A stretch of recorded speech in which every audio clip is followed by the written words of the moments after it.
Start करते हैं। De Broglie concept. तो वेवलेंथ, गौरव, ये सब क्या है?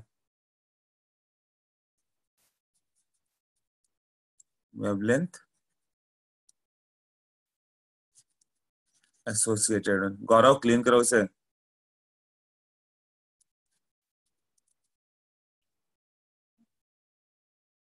और सिर्फ इतने ही देखने के लिए कि कौन कौन इतना डिस्टर्बिंग एलिमेंट है जो लेक्चर में बात तक डिस्टर्ब करेगा। Wavelength associated with the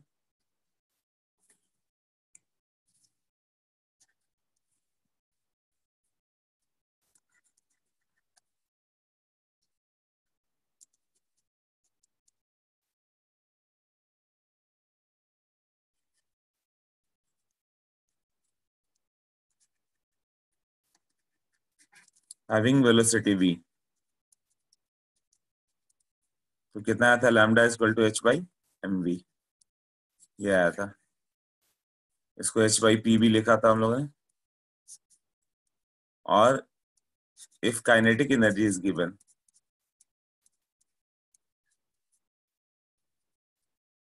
so lambda will be h by root over 2 MEK kinetic energy. यहां तक किया था। Okay. If charge q is accelerated by potential v,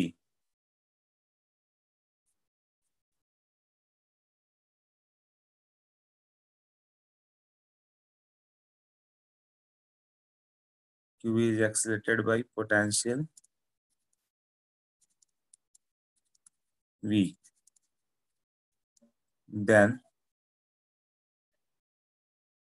kinetic energy जो होता है उसका q इंटू वी आता है। अभी तक ये मालूम होगा कि नहीं, बट ये तुम्हें लर्न कर लेना होगा। डेरिवेशन वगैरह क्लास 12th में आएगा। Charge into potential differences change in kinetic energy आ जाएगा, एक्सीलरेटेड बाय पोटेंशियल वी। तो होता क्या है?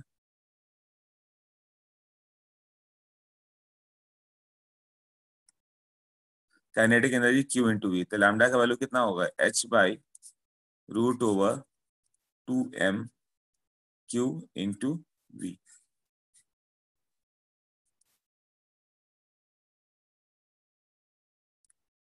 इतना क्लियर हो गया? q चार्ज है, जैसे इलेक्ट्रॉन को एक्सीलरेट किया गया 5 वोल्ट से, तो इलेक्ट्रॉन का q कितना होता है? 1.6 इंटू 10⁻⁻19 कूलम। 5 वोल्ट, तो v को 5 वोल्ट रख दो।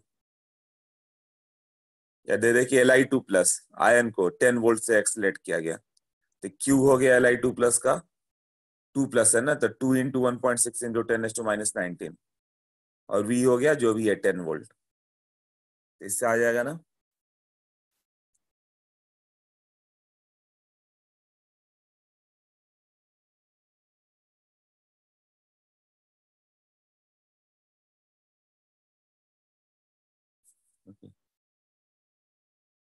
एग्जाम्पल,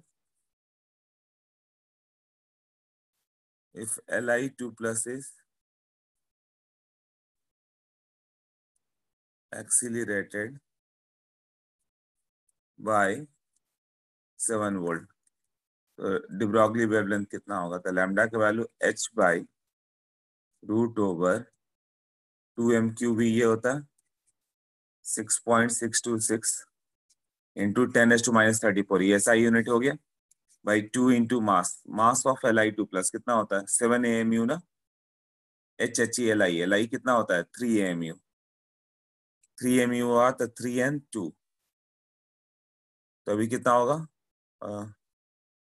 3 7 AMU, 7 इंटू 1.66 इंटू 10⁻⁻, कितना हो जाएगा?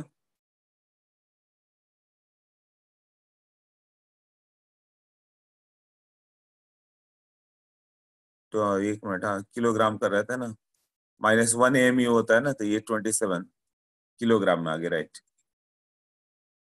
Q इंटू V, Q का वैल्यू 2 इंटू 1.6 इंटू 10⁻⁻19, यही था ना, इंटू V, V कितना हो गया 7। तो लैम्डा ये किस में आएगा, ये मीटर में आ जाएगा। क्लियर हो गया? क्लियर, यस और नो? अगेन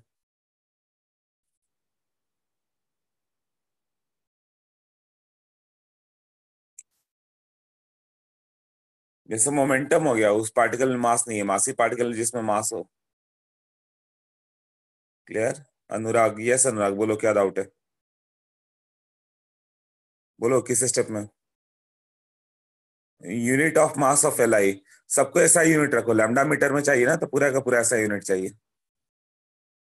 तो मास ऑफ ऐसा यूनिट कितना होता है, 7 AMU। तो किलोग्राम में कितना आता है, 1.67 इंटू 10⁻⁻27 किलोग्राम। चार्ज +2 क्यों है? Li2+ होता है। तुम्हें लिथियम का मास मालूम होना चाहिए, 7 AMU होता है, 7 AMU।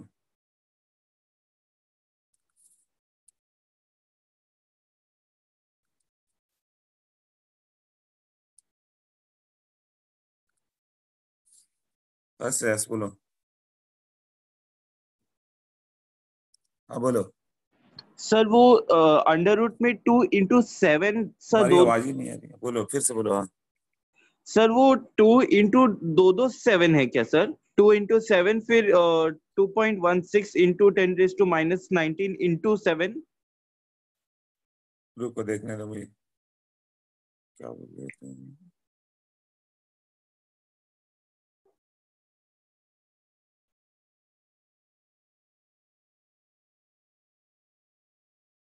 Okay, so mass of lithium 7 AMU। हाँ, तो 2 इंटू मास ऑफ MQ, ठीक तो है। तो स्टेप में प्रॉब्लम कहाँ है यहाँ पे?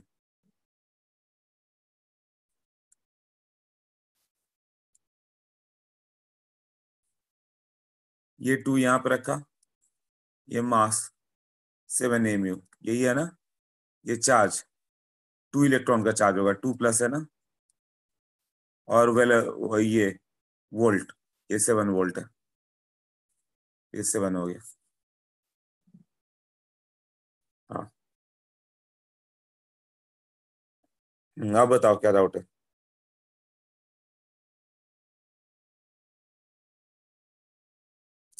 सेकंड 7 से कंफ्यूजन है, वो भी 7 वोल्ट था इसलिए। अच्छा, 2 बार 7 क्यों लग रहा है? तो एक काम करो, क्वेश्चन में चेंज कर देते हैं, इसे 8 वोल्ट कर देते हैं, तो ये यहाँ पे 8 आ जाएगा।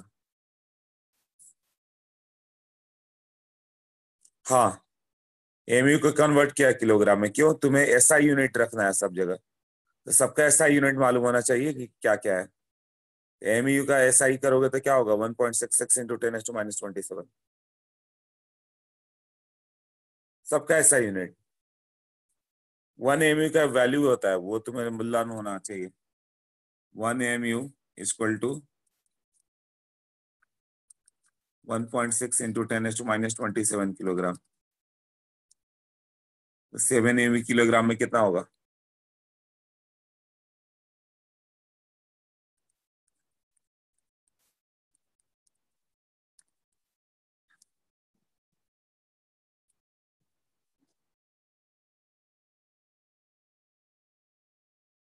Atomic mass of Li 7 gram, क्या बोल रहे हो तुम ईशान? लिथियम का एक एटम ले लोगे जो दिखेगा भी नहीं, वो 7 ग्राम का होगा क्या? तो ऐसा 100 एटम ले लो, वो भी नहीं दिखेगा, तो क्या वो 1 किलोग्राम का हो गया? एमयू में होता है, इतना तो बताया था, हर एटम का मास एमयू में होता है, कोई भी ग्राम में नहीं होता।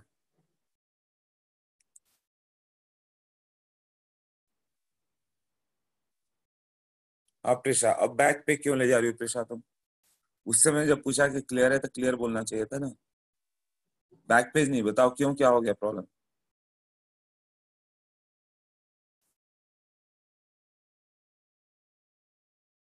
जैसे ये पेज मैंने एक बार बोल दिया यस क्लियर, तो क्लियर बोल दिया, तो फिर ये मत बोलना बैक पे जाओ। नोट्स भेजा हुआ है सब, वही है। नोट्स मैंने ग्रुप पे सेंड कर दिया है।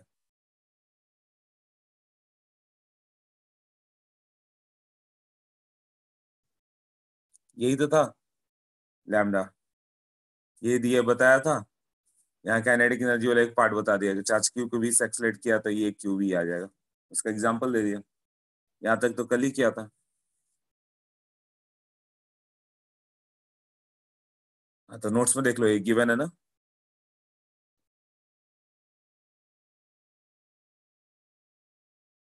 तो एक्चुअली जब तुम्हें ये h/√/2 भी आएगा तो ऐसा कभी कैलकुलेट करने को नहीं देता, तुम्हें रेशियो पूछता है। तो रेशियो पूछेगा तो क्या करना होगा? तो बात बहुत सिंपल हो गई।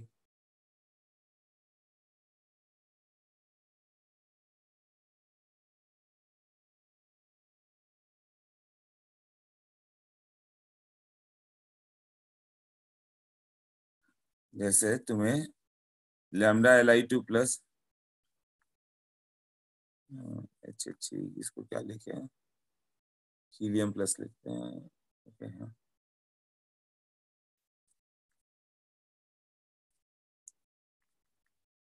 Helium plus accelerated by 7 volt and a proton accelerated by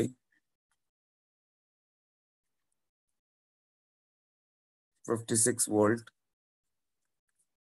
So ratio of de Broglie wavelength, IT मतलब तुमसे ये रेशियो पूछता है।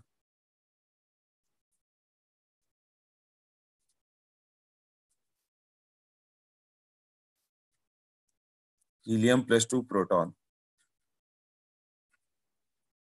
दोनों का de Broglie वेवलेंथ होगा, उसका रेशियो क्या होगा ये बताओ, कैलकुलेट करो।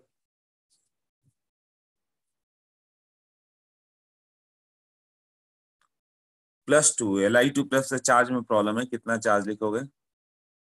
ये Li+2 होता है ना, तो इसका चार्ज जब भी लिखना होगा तुम्हें, कितने इलेक्ट्रॉन का चार्ज है? 2 इलेक्ट्रॉन इज आउट, तो 2 × 1.6 × 10⁻⁹ कूलम का चार्ज है ये। तो चार्ज ऐसे लिखते हो।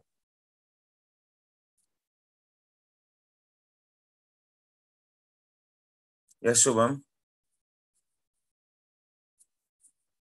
क्लियर हुआ शुभम? Li2 प्लस मतलब 2 प्लस चार्ज है, 2 इलेक्ट्रॉन बाहर गए। आंसर आ गया सोहम 4:1। ओके, हीलियम का मास नहीं 2He4 होता है, 4 AMU।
ओके, क्या क्या आंसर आ गया?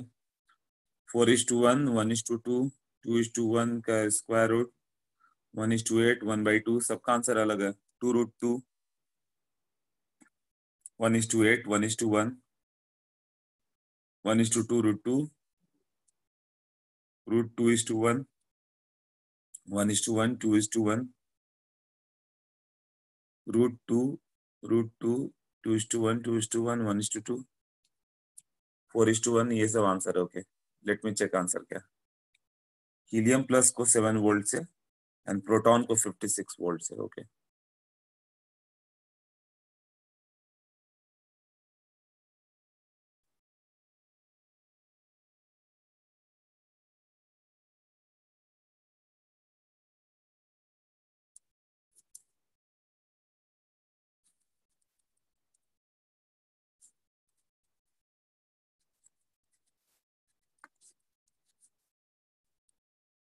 अभी आंसर मत करना। 2m3b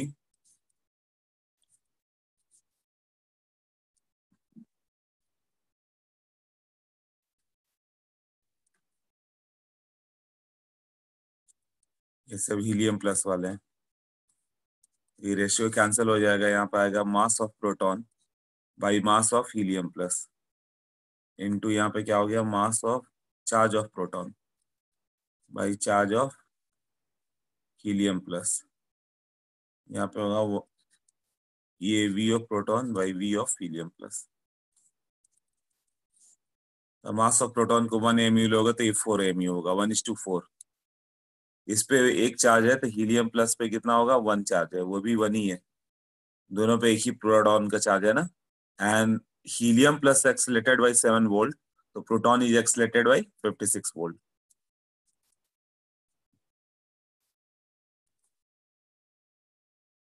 √2:1 है। 4-5 लोगों का तो आंसर राइट था।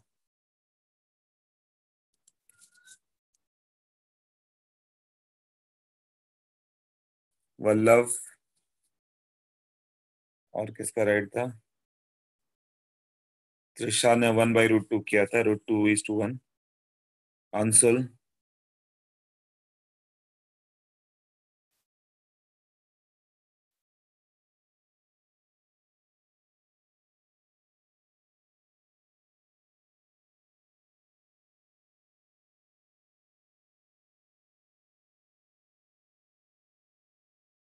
आर्यन,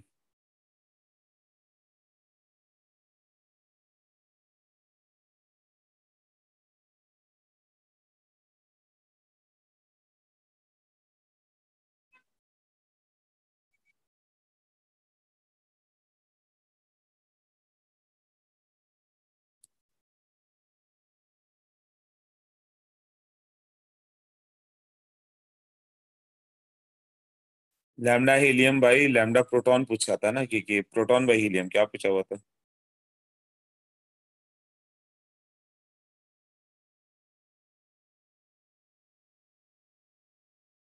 मैंने लैम्डा हीलियम बाई प्रोटॉन ही पूछा है, हीलियम बाई प्रोटॉन।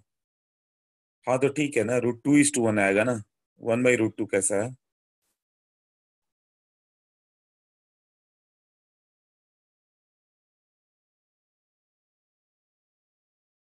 स्क्वायर करना है तो खुद से स्क्वायर कर दोगे क्या, और 2:1 लिख दोगे। कोई रेशियो √2:1 आ गया तो खुद से स्क्वायर करके 2:1 नहीं लिख सकते हो। आंसर √2:1 है तो √2:1 आंसर करो।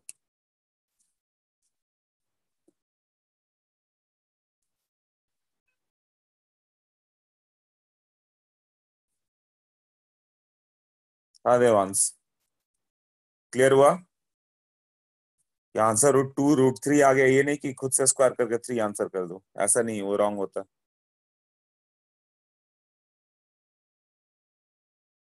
सबको क्लियर है अभी कि डाउट है।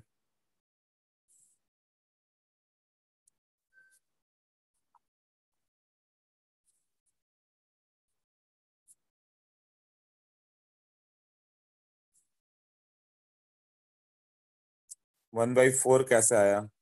हीलियम प्लस का मास होता है 4 mu और प्रोटॉन होता है 1 mu। Mass of helium is 4 mu। Atomic mass ऐसे लिखते होगे 2He4। ये क्या एटॉमिक मास है ना। Okay, now for an electron की बात करें हम लोग, एक और कंसेप्ट कर दें। फॉर एन इलेक्ट्रॉन, रुको डाउट है सब, वेट करो।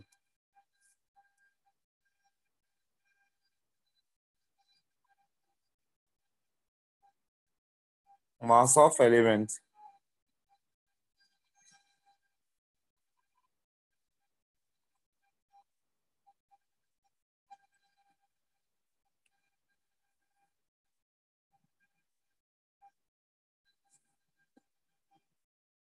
मास ऑफ एलिमेंट यूजुअली दिया रहता है। ओके, फॉर एन इलेक्ट्रॉन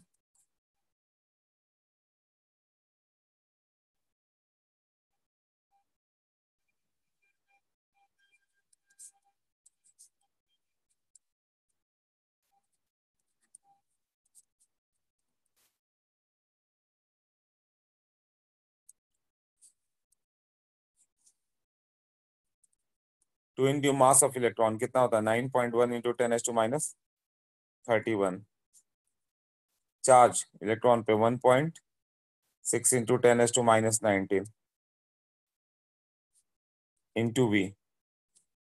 ये जो वैल्यू आता है इसको करोगे तो 150 बाई वी, और वैल्यू किस में आएगा एंगस्ट्रम में।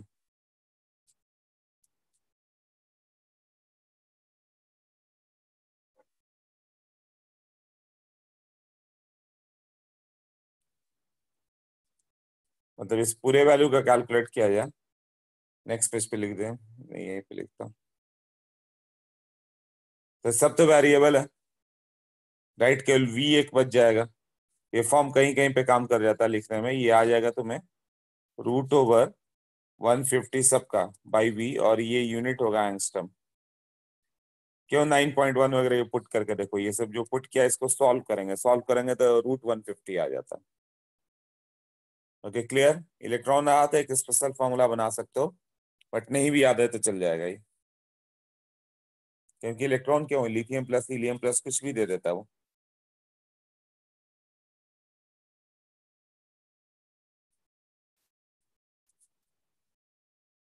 ओके क्लियर इतना।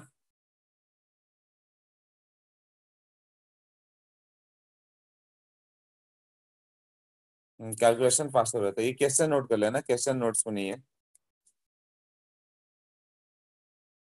ये जो क्वेश्चन दिया था ना ये नोट कर लो।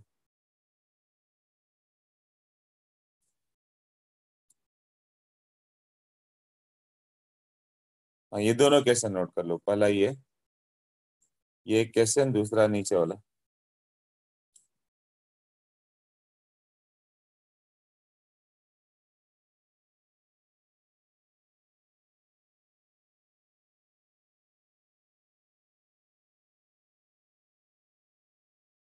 जो भी मैं नोट्स सेंड करता हूँ उसको लिखना, अपना नोट्स बनाओ, और नेट्स में ब्रीदिंग स्पेस देना कि कभी भी कोई पॉइंट ऐड कर सके, कोई भी क्वेश्चन ऐड कर पाए। मान लो आरसीएम सॉल्व कर रहे हो, अवस्थी की सॉल्व कर रहे हो, कुछ अच्छे सम्स मिल जाता है, आने वाले आईटी में तो क्वेश्चन ही है, उस क्वेश्चन को ऐड कर दो वहां पे कि रिवीजन में रहे।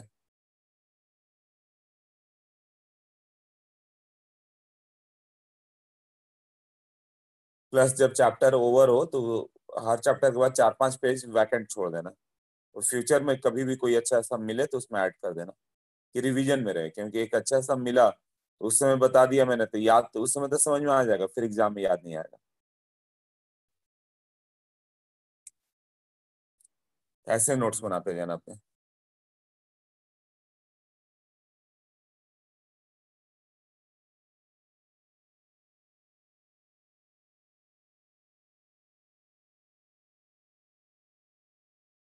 अब कभी इलेक्ट्रॉन का देकर पूछा तो डायरेक्ट कर सकते हो कि एक इलेक्ट्रॉन है, इसको इतना वोल्ट से एक्सीलरेट किया गया, दूसरे इलेक्ट्रॉन को इतने वोल्ट से एक्सीलरेट किया गया, क्या रेशियो होगा ऐसे। या डायरेक्ट दे दिया कि इलेक्ट्रॉन को 10 वोल्ट से एक्सीलरेट किया, क्या वेवलेंथ आएगा, तो √150/10 √15 एंगस्ट्रम। तो डायरेक्ट फॉर्मूला उस पर, और कौन सा क्वेश्चन चाहिए।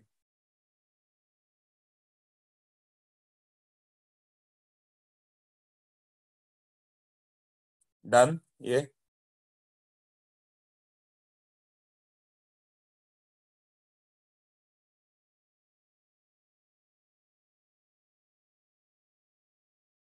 हाँ नोट्स बनाना पड़ेगा। नहीं नहीं, मॉड्यूल के जो मॉड्यूल में जो थियरी उससे काम नहीं चलेगा, जो मैं नोट्स देता हूँ वो लिखना पड़ेगा तुम्हें। इलेक्ट्रॉन वाला नहीं समझा, यस आप तक बताओ।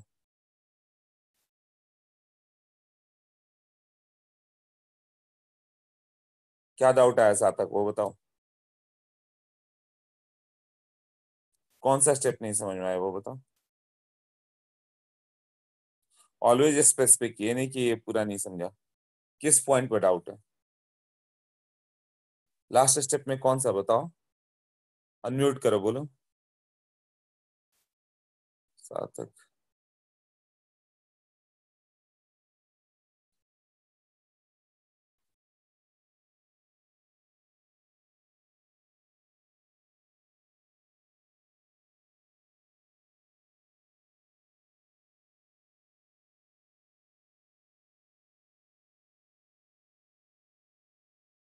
9.1 इंटू 10⁻31, तो ये तुम्हें लर्न करना पड़ेगा।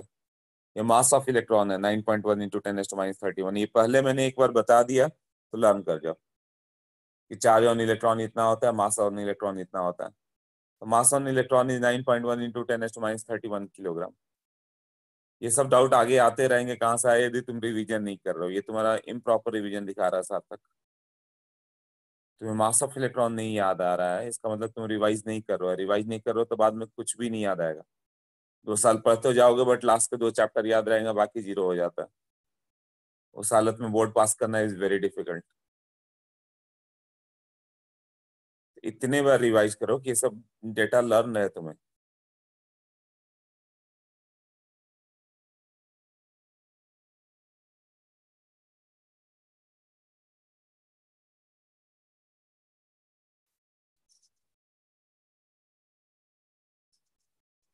डाउट्स के लिए हम लोग टाइम निकालेंगे अंशुल, उसमें पूछ सकते हो सब,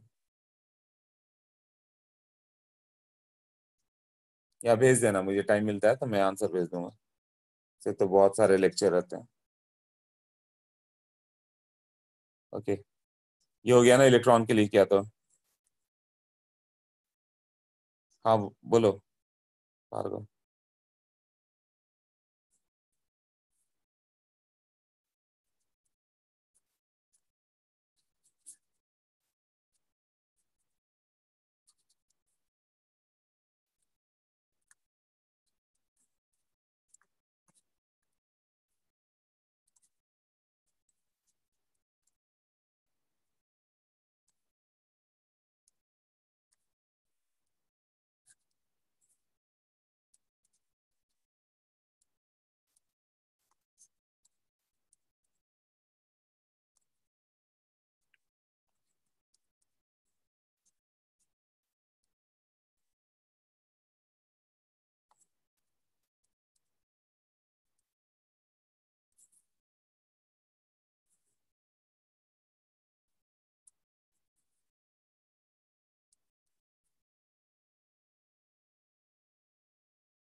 इसे नोट कर लो sir. In MU mass of electron is negligible, right, 10⁻31 kilogram.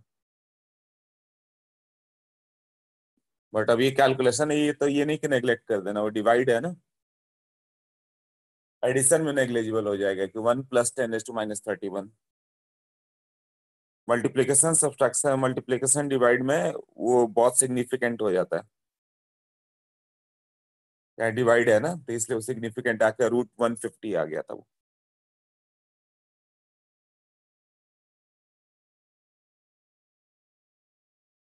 Yes नित्या बताओ, ये नोट करो।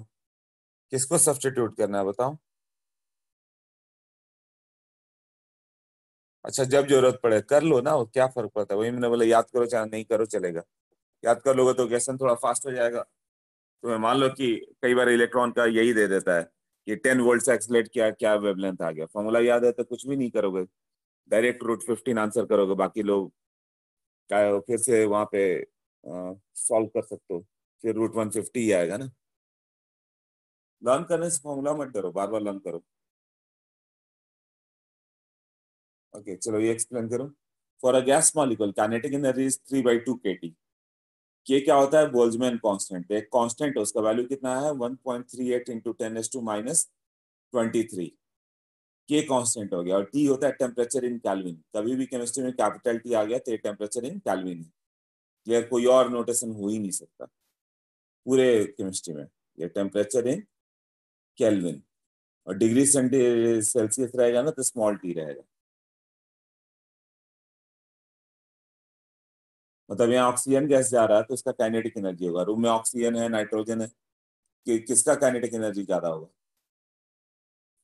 इधर टेम्परेचर डिपेंडेंट है ना, तो दोनों की काइनेटिक एनर्जी सेम होगी, किसकी, ऑक्सीजन की भी और नाइट्रोजन की भी। 3/2 kT, टेम्परेचर तो 25 डिग्री ले रहे हो, या जिस टेम्परेचर पे देखो तो टेम्परेचर डिपेंडेंट होगा ये। तो O2 हैवियर है, हाइड्रोजन लाइटर है, फिर भी दोनों का काइनेटिक एनर्जी सेम होगा। क्लियर ना? क्यों? टेम्परेचर सेम है। मान लो 27 डिग्री ले लोगे तो टेम्परेचर कितना हो गया? कि क्या है, टी क्या, अरे दिख नहीं रहा, इधर लिखा है मैंने, फिर से पूछ रहे हो तुम लोग, टी क्या है? सार्थक, ये नहीं दिख रहा है क्या लिखा है मैंने, टी क्या है?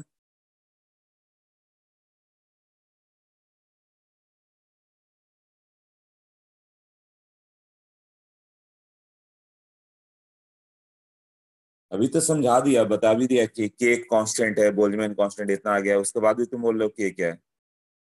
टीवी बता दिया, टेम्परेचर इन केल्विन है, तो केल्विन में लिखो। नित्या उसके बाद भी बोली टी क्या है।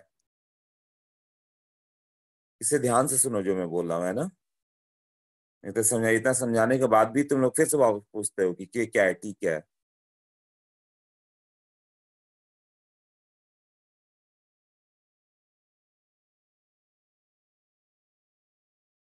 टेम्परेचर इन केल्विन होता है ना, और के क्या हो गया, बोल्ट्जमैन कांस्टेंट, तो के एक कांस्टेंट है। के क्लियर हो गया अभी सार्थक? कांस्टेंट है सबको, नहीं तो फिर मत पूछना के क्या है। और टी टेम्परेचर इन केल्विन होता है, केल्विन टेम्परेचर, और उसका वैल्यू कैसे आता है, 273 plus temperature in degree centigrade. तो अभी तो बहुत आगे चला गया था डिस्कशन। क्या हाइड्रोजन गैस और ऑक्सीजन गैस दिया, किसका काइनेटिक एनर्जी ग्रेटर होगा?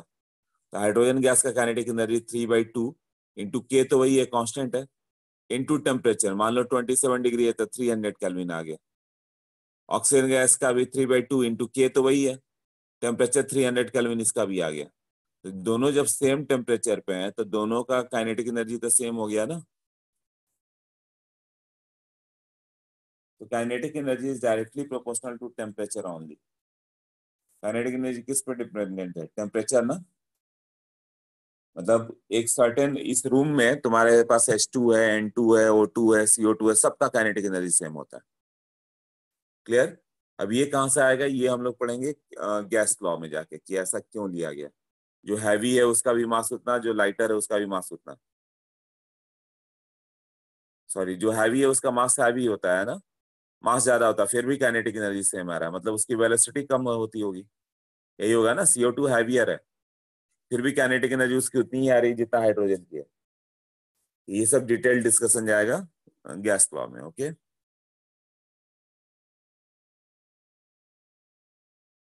हाँ ये सब मास वगैरह पर डिपेंड नहीं है, गैस के लिए याद कर लो 3/2 kT। तो काइनेटिक एनर्जी होता है, गैस मॉलिक्यूल लेना होगा तो कितना होगा, 3/2 kT, टू कैंसिल हो गया, H/√3 mkT। तो तुम्हें एक ही रूम में मान लो दो गैस ले लो, एक लैम्डा O2 ले लिया जाए और दूसरा लैम्डा H2 होगा, ये क्या रेशियो आएगा, सब तो कैंसिल हो जाएंगे,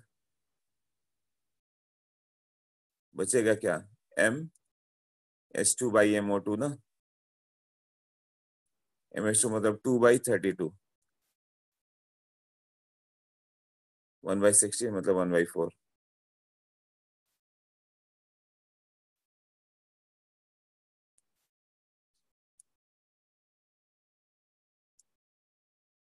ओके, लैम्डा O2/λH2 किया तो H/3 kT कैंसिल हो गया, बचा क्या, मास ही बच गया ना, मास वेरिएबल है, के कांस्टेंट है, H कांस्टेंट है, दोनों का रेशियो लिखोगे कैंसिल हो जाएगा। टेम्परेचर भी सेम है, वो भी कैंसिल हो गया, तो बचा क्या, मास का रेशियो ना, वो भी इनवर्सली रिलेटेड है। सोच लो ये स्टेप कैसे हुआ, नोट कर लो, जब नोट्स बनाना तो ये पॉइंट ऐड कर देना उसमें, है ना।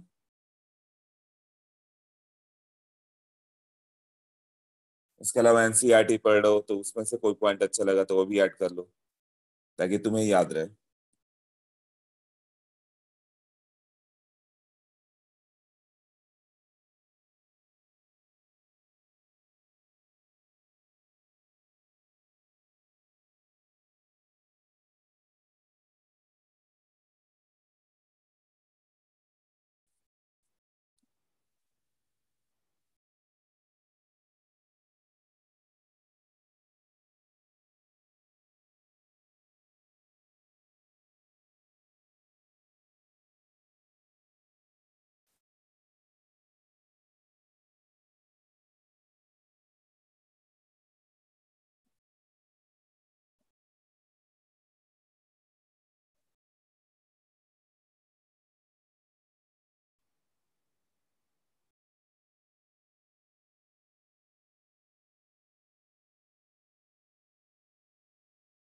नोटेड। हाँ रेन, नोट से मॉड्यूल से ज्यादा डिटेल मेरे में रहेगा हमेशा। हर हालत में तुम देखोगे तो नोट्स, मेरे नोट्स कुछ ऐसे होंगे तुम्हें कि शायद ही कहीं पे मिलेंगे, वो कई बुक पढ़ के भी नहीं बन पाएगा ऐसा। तो नोट्स को एकदम ध्यान से रखना। ये कई बुक को सम अप कर लोगे तो भी नहीं मिलेगा, तुम कितने भी फॉरेन राइटर्स बुक पढ़ लो। तो खुद से तुम ऐसा नोट्स बनाओगे तो कई साल लग जाएंगे तुम्हें, कितने बुक पढ़ पाओगे। ये नोट्स बहुत ही इंपॉर्टेंट होंगे, एकदम संभाल के रखना अच्छे से।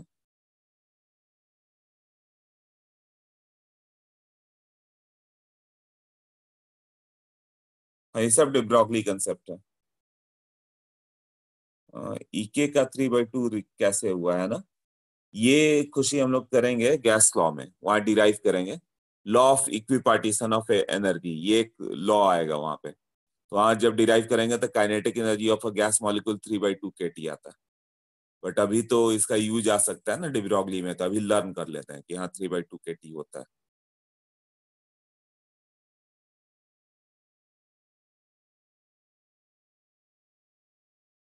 बुकलेट का बिगनर्स बॉक्स डिफरेंट है, मतलब कैसे डिफरेंट है?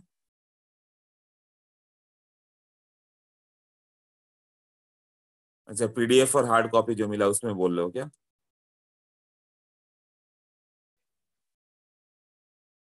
अरे ये तो और अच्छा हो गया, तुम्हें और क्वेश्चंस मिल गए।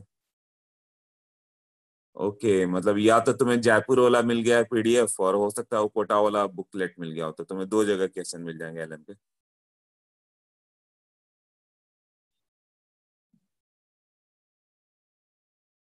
अच्छा हो गया, तुम्हें और भी क्वेश्चंस मिल गए सॉल्व करने के लिए, है ना?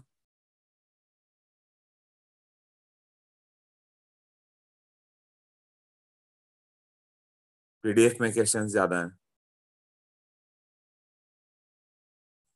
ओके,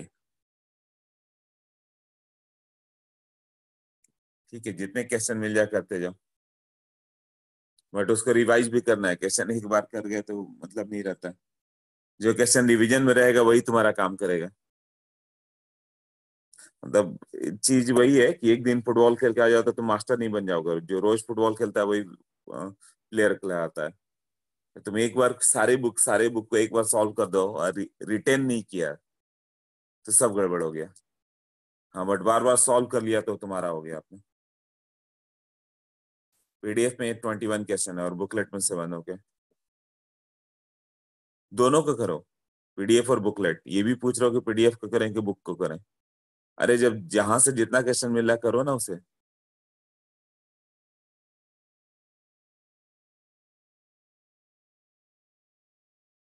और booklet which we got as book content chapter wise past IIT JEE, और चैप्टर वाइज तो तुम ले ही लो, एक तुम्हें लेना है तो 42 years chapter wise IIT JEE question bank chemistry का। तो तुम्हें इसमें तो हम लोग के बुक में कम होगा, 10 साल 15 साल 20 साल के क्वेश्चन होंगे, वो 42 ईयर्स के क्वेश्चन मिल जाएंगे तुम्हें।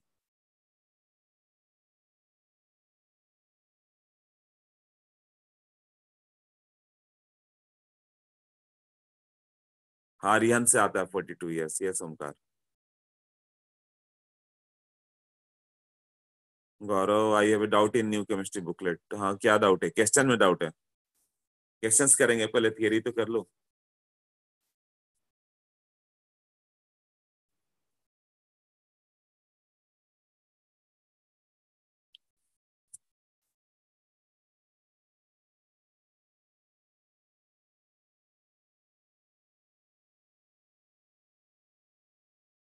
ओके, ये नोटेड। नेक्स्ट, ये नोटेड, इसमें कोई डाउट है? नेक्स्ट करते हैं अभी। बुकलेट्स के डाउट के लिए करेंगे एटॉमिक स्ट्रक्चर, अभी शायद अगले 2 सेशन में खत्म हो जाए फिर करेंगे।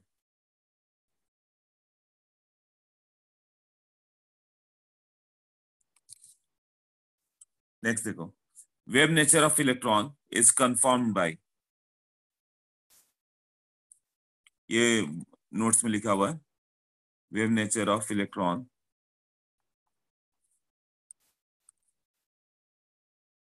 Is confirmed by Thompson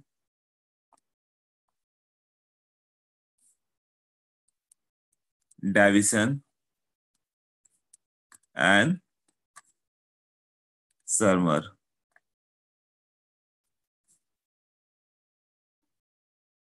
but need not to learn the scientist name. उसने क्या दिखाया कि इलेक्ट्रॉन जो होता है, जैसे एक इलेक्ट्रॉन को मूव करो, राइट, यहाँ पे एक थिन एक परफोरेशन कर दो, यहाँ से इलेक्ट्रॉन, यदि पार्टिकल होता तो एक ही इलेक्ट्रॉन मिलता, बट इलेक्ट्रॉन जब यहाँ से पास करता है तो एज ए वेव पास करता है, इलेक्ट्रॉन का पूरा क्लाउड मिलता है तुम्हें चारों ओर। यदि टेस्टर लेके टेस्ट किया जाए तो इलेक्ट्रॉन मिलता है कि डिफ्यूज हो गया है। कैसे सनलाइट डिफ्यूज होता है, सनलाइट को बोला ना कि स्मॉल होल से पास करो तो सनलाइट पूरे रूम में स्प्रेड हो जाता है। उसी तरह इलेक्ट्रॉन यदि होल से पास करे तो पूरे रूम में इलेक्ट्रॉन अचानक मिलने लगता है।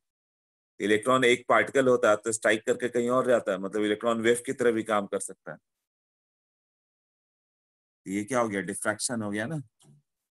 इसी को क्या बोलते हैं, diffraction. Diffraction pattern of electron was similar to diffraction of X-rays।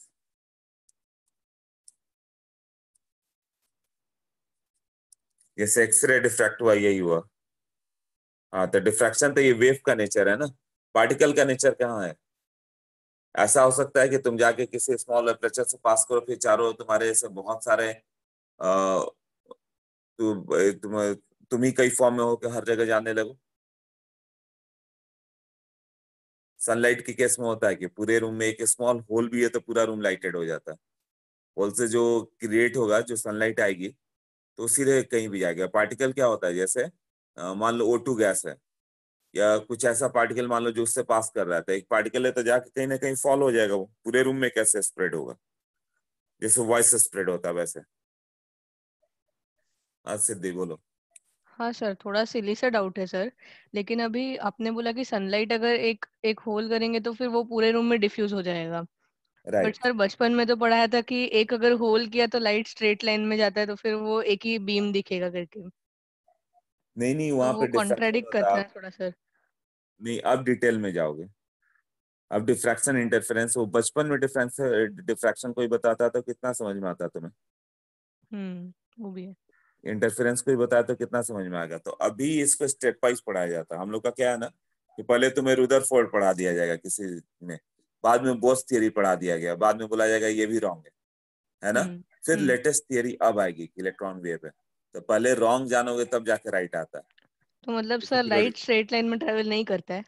नहीं, स्ट्रेट लाइन में ही ट्रैवल करता है, बट जैसे ही किसी स्मॉल एपर्चर से पास करोगे, हर एक पॉइंट पे जहां पर सनलाइट स्ट्राइक की ना, वो एक न्यू सन की तरह बिहेव करेगा, न्यू सनलाइट बन जाएगा वो। समझो कि अच्छा। वहां पे छोटे छोटे बल्ब लग गए, तो वो सनलाइट क्या होगा, चारों ओर जाएगा ना फिर वहां से। हाँ। इसीलिए वो एक विंडो कट करते हैं हम लोग, तो पूरा रूम लाइटेड हो जाता है। तो ऊपर तक लाइट कैसे गया, नीचे कैसे गया। तो जैसे ही वो एजेस से स्ट्राइक किया, एज से स्ट्राइक करने के साथ वो समझो कि वहां पे एक नया सन आ गया। अब वहां से लाइट चारों ओर जा रही है, ऑल 360 डिग्री पे। इसको डिफ्रैक्शन कहोगे। और ये लाइट डिफ्रैक्शन इंटरफेरेंस बहुत डिटेल में पढ़ोगे अभी फिजिक्स में। हम्म। अभी बस समझ लो कि अच्छा ऐसा डिफ्रैक्शन ये होता है कि चारों ओर डिफ्यूज हो गया। जबकि पार्टिकल नेचर क्या हो गया, मार्कर को मैंने यही बताया था प्रीवियस क्लास में कि मार्कर को थ्रो करो तो वो जाके किसी से स्ट्राइक करेगा तो एक ही मार्कर मिलेगा तुम्हें। जाकर रूम के अंदर देख लो, एक मार्कर भेजा तो एक टकरा के एक ही मार्कर मिलेगा। बट इलेक्ट्रॉन को भेजो तुम तो टकराओगे तो पूरे रूम में इलेक्ट्रॉन ही इलेक्ट्रॉन मिलने लगता है। क्लियर हुआ ना। तो वहां से स्ट्रेट लाइन में ही ट्रेवल करेगा, ये नहीं है कि ट्रेवल कैसे करेगा, वो एक न्यू सोर्स ऑफ लाइट हो जाता है। हाँ sir, thank you sir. Okay.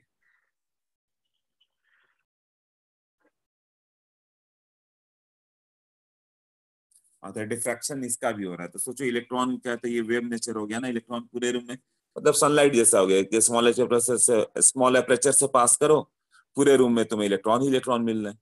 अब एक इलेक्ट्रॉन ने स्ट्राइक किया तो पार्टिकल होता तो एक इलेक्ट्रॉन कहीं रूम में पड़ा हुआ मिलता, बट एक इलेक्ट्रॉन की जगह चारों ओर पूरे रूम में इलेक्ट्रॉन ही इलेक्ट्रॉन मिल रहे, तो इलेक्ट्रॉन वेव की तरह बिहेव किया ना। क्लियर हो गया सबको। तो ये इलेक्ट्रॉन वेव हो गया। तो ये क्या दिखा रहा है, dual nature of matter.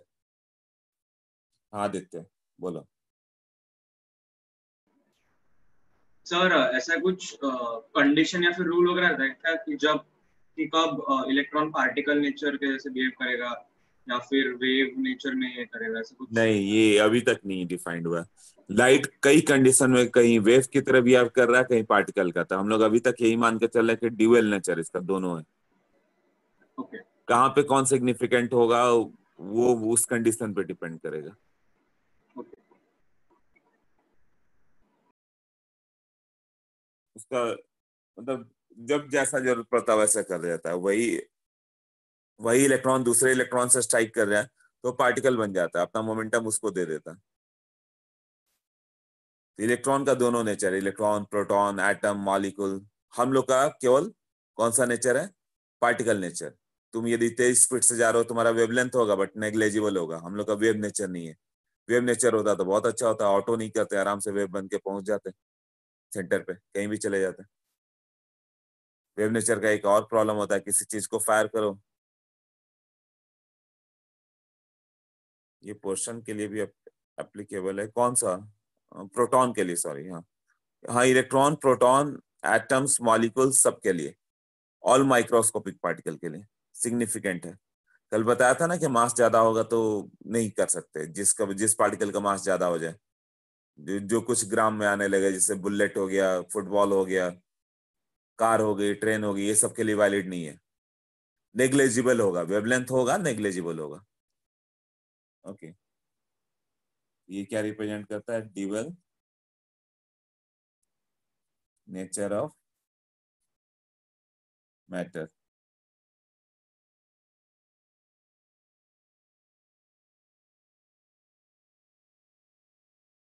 Electron का मास बहुत छोटा आता है तो इसका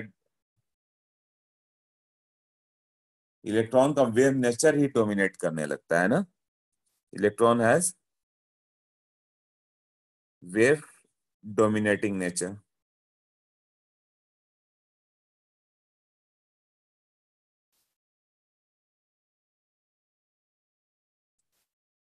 because of what? Small mass. उसका मास छोटा, lambda equal to h by m v, तो मास छोटा होगा था उसका सिग्निफिकेंट होना स्टार्ट हो जाता है।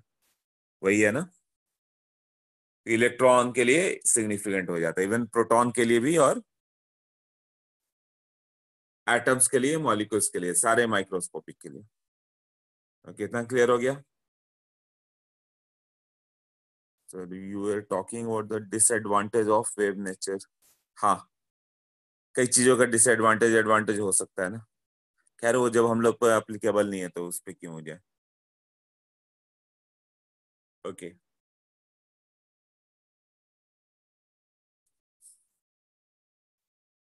एक क्वेश्चन ले लो कि हीलियम है, इसको फोटोन ट्यूब ने डाला। हीलियम नहीं, हाइड्रोजन ही ले लो इसको। हाइड्रोजन एटम है, एच एटम है, इस पर फोटोन डाल दिया, इसकी एनर्जी 20 इलेक्ट्रॉन वोल्ट है। तो वेवलेंथ ऑफ इमिटेड इलेक्ट्रॉन,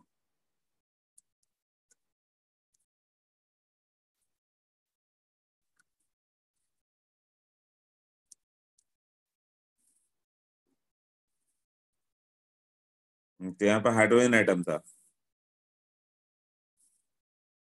एक हाइड्रोजन एटम है, उसको तुमने फोटोन डाला 20 इलेक्ट्रॉन वोल्ट का। तो यहाँ से जो इलेक्ट्रॉन बाहर आएगा इसका लैम्डा क्या होगा?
ओके, सो आंसर आ गया तुम लोगों का?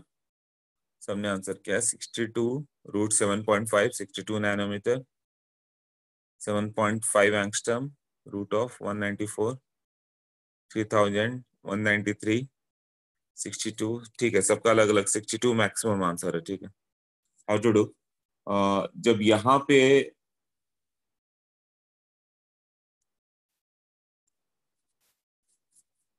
हाइड्रोजन है और ये इलेक्ट्रॉन है -13.6 का, और ये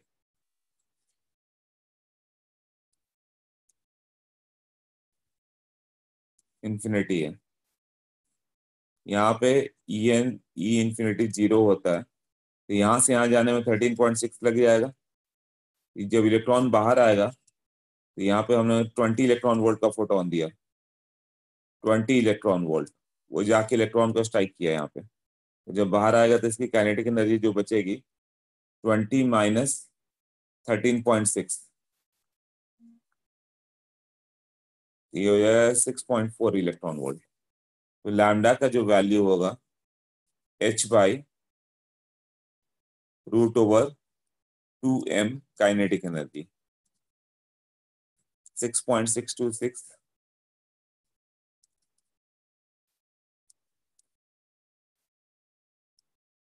h by this √/2, mass 9.1 into 10⁻⁻31, और kinetic energy 6.4 into 1.6 into 10⁻⁻19।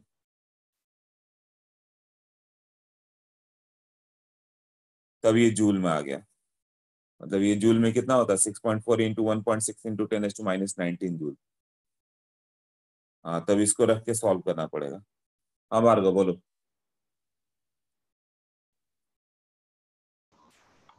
Sir इसको hc/λ से क्यों नहीं कर सकते?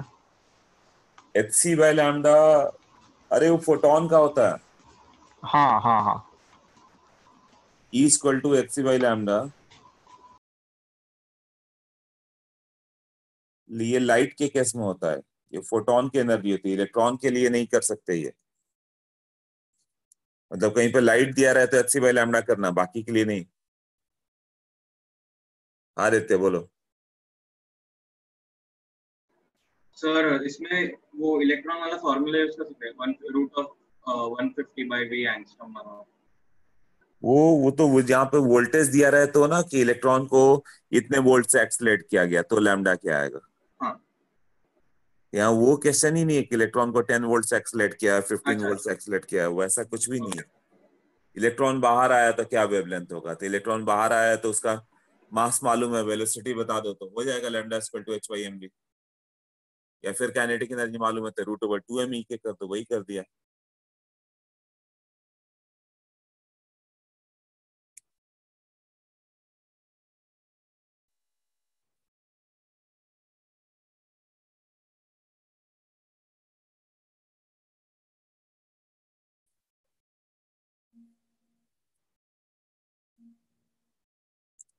Infinity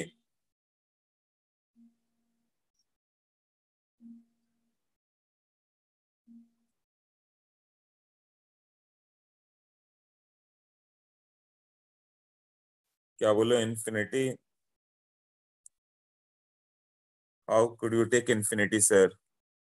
energy at infinity, hydrogen revise करो नित्या, वहां पे सब बताया हुआ है सर।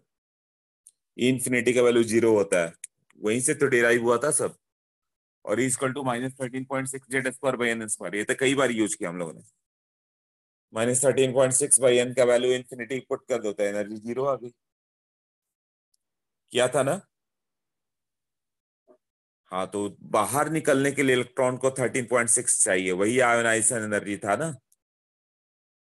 हाँ, तो वो आयोनाइजेशन एनर्जी था 13.6, और 20 दिया तुमने, तो रेस्ट क्या हो गया, काइनेटिक एनर्जी ना, 20 माइनस 13.6।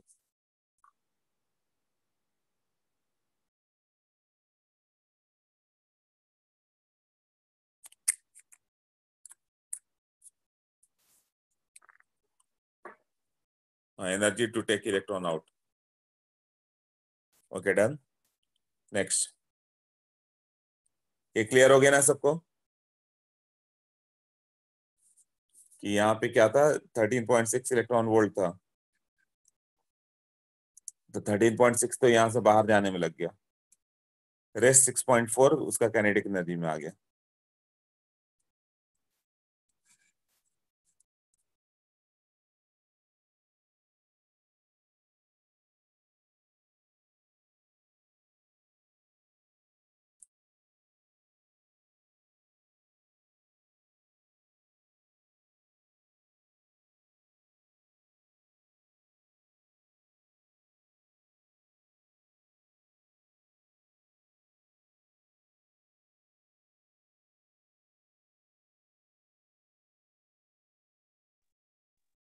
ओके, सबका क्लियर है? Clear clear, yes yes, okay ठीक है।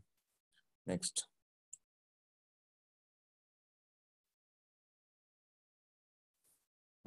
नेक्स्ट है हाइजेनबर्ग अनसर्टेनिटी प्रिंसिपल। वो थियरी क्या था कि वो अकॉर्डिंग टू डी ब्रॉगली नहीं था। According to de Broglie electron में वेव नेचर सिग्निफिकेंट है, उसने वेव नेचर की बात ही नहीं की थी। Even it was not according to Heisenberg uncertainty principle. वो क्या था?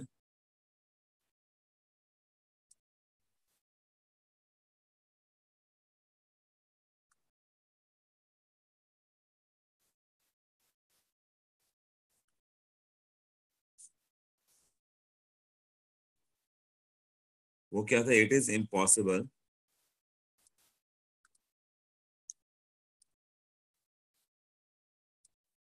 टू मेजर simultaneously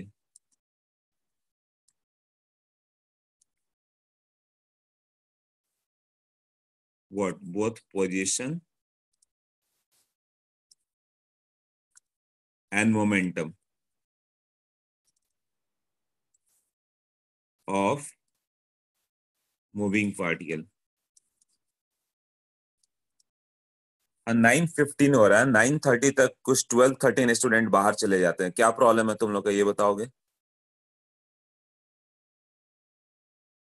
अचानक 12-13 चले जाते हैं, 72 बज जाते हैं, 71 72 ऐसे।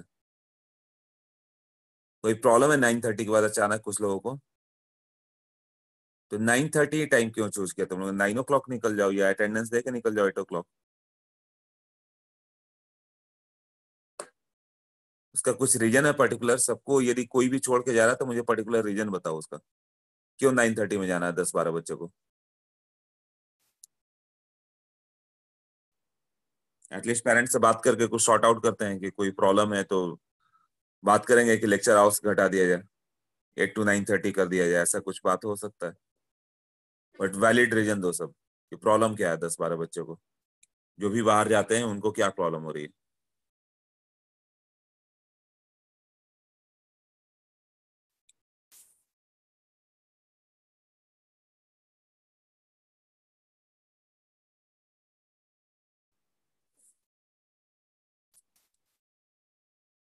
तो हो सकता है तुम लोग वैलिड रीजन, कोई वैलिड रीजन नहीं है। तो इतने लोगों का अटेंडेंस में स्क्रीनशॉट ले लेता हूँ, फिर एक 10 o'clock में स्क्रीनशॉट लूंगा तो ये मालूम चलेगा कि कौन कौन चलेगा, फिर उनको कॉल करके हम लोग बात कर सकते हैं पेरेंट्स से।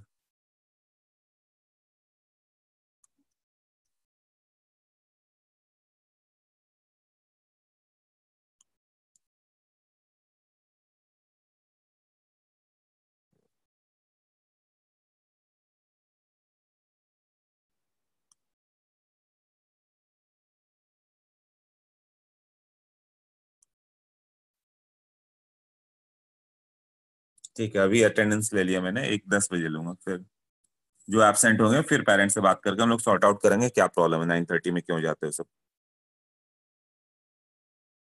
It is impossible to measure simultaneously both position and momentum of moving particle with certainty, यही है ना? मतलब कोई भी पार्टिकल है तो उसका पोजीशन और मोमेंटम एक साथ हम लोग नहीं बता सकते हैं, उतना एक्यूरेटली नहीं बता सकते। एक को एक्यूरेट बताओगे तो दूसरा उतना ही एक्यूरेट हो जाएगा। एक का वेलोसिटी तुम एक्यूरेट बताओगे तो उसका पोजीशन इनएक्यूरेट हो जाएगा कि कहाँ पर है। तो अनसर्टेनिटी इन पोजीशन क्या होता है कि जैसे मान लो मैंने पूछा कि यहाँ से सपोज रेलवे स्टेशन कितना दूर है, तो तुम बोलोगे 1 किलोमीटर ±100 मीटर। तो जो तुम ±100 बोल रहे हो, 100 मीटर बोल रहे हो, वही अनसर्टेनिटी है। अनसर्टेनिटी इन पोजीशन ±100 है। अब मैं पूछता हूँ कि वो ट्रेन की क्या स्पीड होगी, तो तुम बोलोगे कि अच्छा 80 to 90 के बीच में होगा। तो तुमने 85 +5 और -5 बताया, 85 के रेंज में ±10 5 बताया तुमने। तो अनसर्टेनिटी इन वेलोसिटी क्या हो गया, वही ±5 होगी। अनसर्टेनिटी इन वेलोसिटी ±5 होगी, मतलब 100 की स्पीड है, मान लो ट्रेन जा रही है 100 किलोमीटर पर आवर। तुमने बोला स्पीड 90 to 110 के बीच में होगा, या 100 है ±10 होगा। तो ±10 इज अनसर्टेनिटी इन वेलोसिटी। उसको मास से मल्टीप्लाई कर दो तो it becomes uncertainty in momentum. तो तुम जितना पोजीशन एक्यूरेट बताना चाहोगे उतना मोमेंटम इनएक्यूरेट होता जाएगा। ये भी स्मॉलर पार्टिकल के लिए वैलिड है, फॉर माइक्रोस्कोपिक पार्टिकल।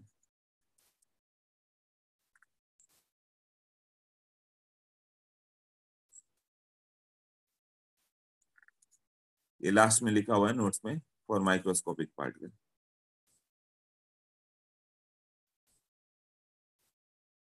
ओके, वो देखते हैं।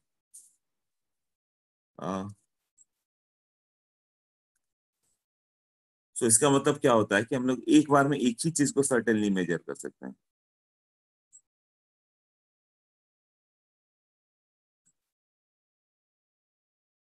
या तो डेल्टा एक्स या डेल्टा पी। तो delta x dot delta P एक के है, कांस्टेंट है। जब ये दोनों कांस्टेंट हो गया तो डेल्टा एक्स स्मॉल होगा तो डेल्टा पी लार्ज पड़ गया, और डेल्टा पी स्मॉल होगा, डेल्टा पी लार्ज पड़ गया तो डेल्टा एक्स स्मॉल होगा। तो एक दूसरे का रेसिप्रोकल है ना। तो डेल्टा एक्स क्या हो गया, अनसर्टेनिटी इन पोजीशन, और डेल्टा पी क्या हो गया, अनसर्टेनिटी इन मोमेंटम। ये कैसे आता है, एम डेल्टा बी से, डेल्टा बी मालूम रहेगा तो। मतलब if one uncertainty is small then another one is large। if delta x का वैल्यू कितना होता है, के बाई डेल्टा पी ऐसे होगा। if delta p tends to 0, no uncertainty, मतलब मोमेंटम बिल्कुल सही बताया है ना। तो delta x tends to infinity, वो इतना ही ज्यादा अनसर्टेन हो जाएगा। Similarly if delta x tends to 0 then delta p tends to infinity. एक स्मॉल होगा तो दूसरा उतना ही लार्ज होगा, क्योंकि वैल्यू उसका फिक्स है। इतना तक क्लियर हुआ सबको।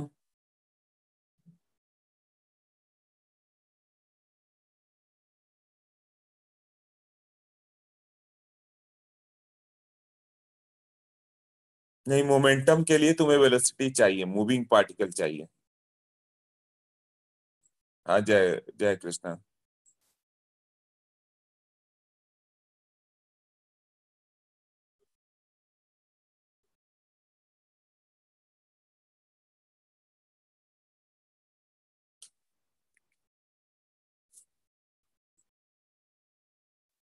ओके। हाँ हाँ, श्रेयस भार्गव आदित्य बोलो। हाँ श्रेयस। सर डेल्टा एक्स का कोई एसआई यूनिट है कि नहीं सर? यूनिट ऐसा ही तो तुम्हारे ऊपर है। अनसर्टेनिटी इन पोजीशन, पोजीशन मतलब मीटर में ले लो। बोला ना कि जैसे वो जैसे बताया कि स्टेशन 1 किलोमीटर दूर है ±100 मीटर, तो ±100 अनसर्टेनिटी है। यूनिट तुम्हारे ऊपर है, तुम जो यूनिट लोगे, सबका सीजीएस लेना है तो सीजीएस ले लो, सबका एसआई लेना है एसआई ले लो। एक्स का एसआई यूनिट क्या होगा, लेंथ किस में मेजर करते हो, एसआई यूनिट क्या है? मीटर। हाँ, तो ये मीटर में हो जाएगा। Okay sir. सेंटीमीटर में बता देते हो, लेंथ कोई जरूरी थोड़ी नहीं 10 सेंटीमीटर लंबा बोल देते हो तो रॉन्ग नहीं है ना। कोई ओके बोल सर। सकता है नहीं नहीं SI में बताओ तो बता देना 10 सेंटीमीटर है तो 10 बाई तुम्हारा 100 कर दोगे तो तुम्हारा आ जाएगा मीटर में। Okay. Okay sir. Okay sir, thank you sir. अब बाहर को बोलो। सर हम लोग इलेक्ट्रॉन का पोजीशन तो बहुत कम अनसर्टेनिटी के साथ बता सकते हैं ना, क्योंकि वो एक ही अपने ऑर्बिट में होगा। नहीं वही तक बताना चाहते हैं हम लोग कि यदि इसका एग्जाम एग्जैक्ट बताना चाहोगे किस पोजीशन पे है कि ये इसी पोजीशन पे इतना है, यही तो ड्रॉबैक था उसका कि उसने बता दिया कि एक ऑर्बिट है, बाद में चला ऑर्बिट तो हो ही नहीं सकता। ऑर्बिट मतलब तुमने पोजीशन फिक्स कर दिया। अच्छा। वेलोसिटी भी उसने बता दिया, V भी बता दिया, R भी बता दिया, दोनों नहीं बता सकते। अच्छा ठीक है, थैंक यू सर। हाँ आदित्य बोलो। सर मुझे वो फॉर्मूला कैसा है वो नहीं, डेल्टा एक्स इंटू डेल्टा वो पी। हाइजेनबर्ग ने दिया था, कैसा आता है वो उसका गिवन फॉर्मूला है। अच्छा। ओके।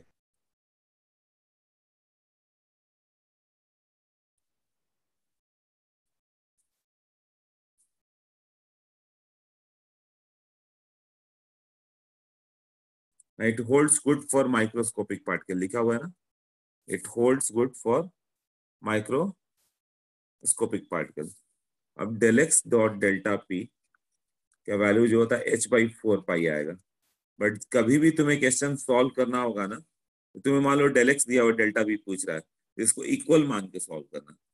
डेल्टा एक्स दे देगा, जैसे डेल्टा एक्स दे देगा तो तुम्हें uncertainty in position is 2 metre है ना, तो डेल्टा एक्स दे दिया है तो 2 मीटर अनसर्टेन हो तुम तो कितना होगा। डेल्टा पी कैसा है, delta p equal to h/4 pi by delta x ले लेना, इक्वल ले लेना। एच मालूम है वैल्यू, पाई का वैल्यू मालूम है, डेल्टा पी कैलकुलेट हो जाएगा वहां से। मतलब सिंपल क्वेश्चन आ सकता है कि डेल्टा पी दिया हो तो डेल्टा एक्स निकालो, डेल्टा एक्स दिया तो डेल्टा पी निकालो, क्योंकि ये तो कांस्टेंट है h/4 पाई। और डेल्टा पी का वैल्यू मैंने बताया कि m डेल्टा पी होता है, तो वो क्वेश्चन देता नहीं, कैलकुलेशन क्यों कराएगा तुमसे। अब तुमसे अलग अलग फॉर्म पूछता है, delta x dot delta p को क्या लिख सकते हो, m delta p is equal to h/4 pi. तो delta x dot delta b का वैल्यू कितना होगा, h/4 पाई m। ये फॉर्म पूछ लेगा, क्या क्या अलग अलग फॉर्म में पूछ लेता हूँ। अब डेल्टा v क्या हो गया, अनसर्टेनिटी इन वेलोसिटी।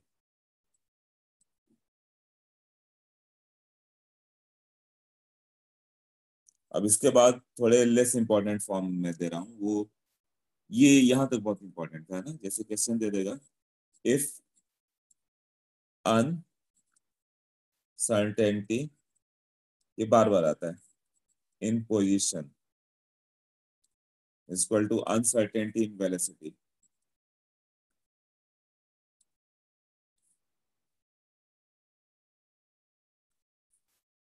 तो डेल्टा एक्स का वैल्यू क्या होगा,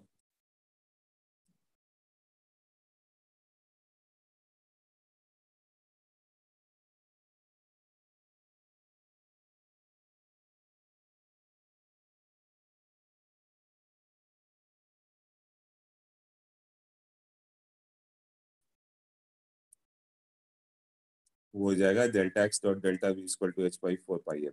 यही है ना, इसको भी डेल्टा एक्स, इसको भी उतना ही रख लो।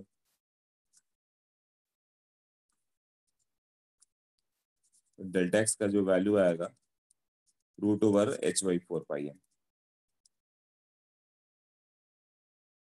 ये डेल्टा पी पूछ देता है, इसके बाद ये डेल्टा पी क्या होता है ये भी पूछ देता है, m delta P m into h/4 pi m।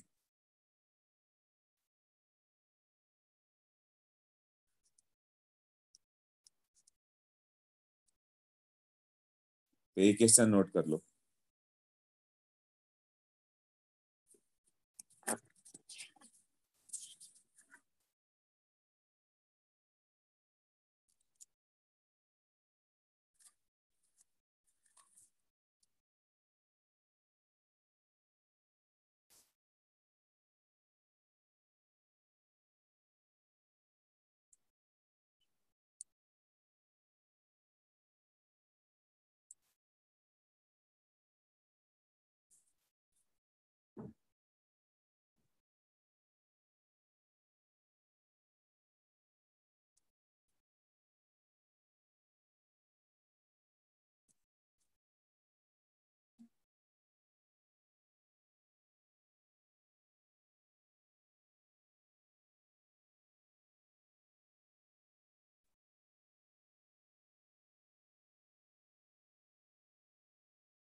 और कितना क्लियर हो गया अभी?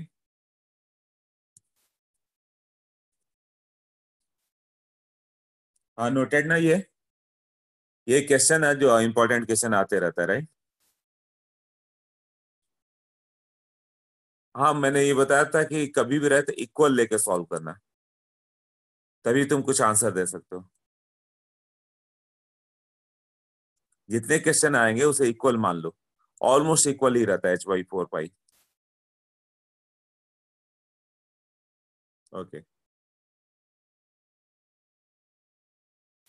ग्रेटर देन कैसे आया? ग्रेटर देन वो फॉर्मूला हाइजेनबर्ग ने दिया है कि ग्रेटर देन h/4 पाई, इसका डेरिवेशन नहीं पढ़ना तुम्हें।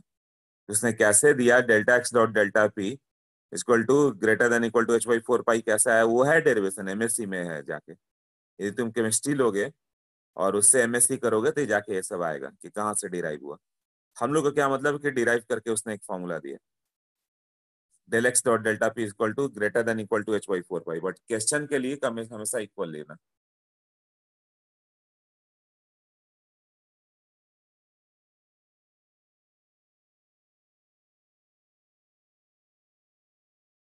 Can we calculate the value of h/4 pi? हाँ तो अभी तो बताया, h का वैल्यू मालूम है ना तुम्हें, 6.626 इंटू 10⁻⁻34, और पाई इक्वल टू 3.14, तो क्यों नहीं यूज कर सकते वो? किसी का भी पूरा पूरा कैलकुलेट कर सकते हो। वो मैंने यहाँ पे छोड़ दिया कि ये सब डेटा नोन है, तुम चाहो तो सॉल्व कर लो, बट आईटी तुमसे ये सॉल्व नहीं कराता, केवल फॉर्मूला पूछता है कि क्या क्या ऑप्शन होगा। 4 पाई वगैरह उसको इससे क्या इंटरेस्ट है कि वैल्यू पुट करके बताओ? वो तो कैलकुलेटर से आज हर मोबाइल में हो तो कोई भी कर लेगा कभी भी।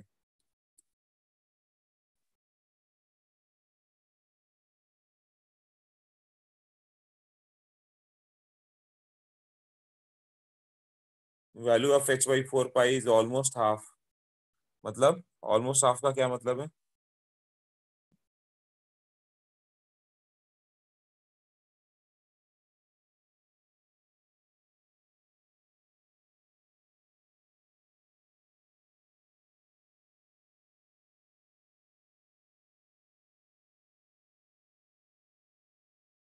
h/4 पाई के वैल्यू निकाल लो तुम 1/2, कुछ रॉन्ग कर रहे हो। h10⁻34 है, कैलकुलेशन भूल जाओ, सब वो सब नहीं आने वाले, फॉर्मूला केवल देखो, बाकी भूल जाओ। h का वैल्यू पाई का वैल्यू कैलकुलेट करके उसमें कोई कुछ भी नहीं हो, सब कर लेंगे, तो आईटी वो सब नहीं पूछता है। h/4 पाई के वैल्यू निकालो, कितना आया, डेटा क्या है, उससे कोई मतलब नहीं है। Okay, so another forms, lambda equal to क्या था, h/p। तो p का वैल्यू तुम लिख सकते हो h/लैम्डा, तो dp/d लैम्डा। इसको डिफ्रेंसिएशन मालूम है किसी को, कैसे करेंगे? एनीवन जिसको ये मालूम हो? क्या होता है बताओ? y इक्वल टू 1/x, तो dy/dx मालूम है? हाँ, उसी तरह से आता है जैसे y इक्वल टू, ठीक है, तो ये डिफरेंशिएशन है 1/x, तो dy/dx जो आता है, ठीक है मालूम है तुम लोग को, -1/x² ऐसे आता है। तो यहाँ भी क्या होगा, dp/d लैम्डा करोगे तो -h/λ²,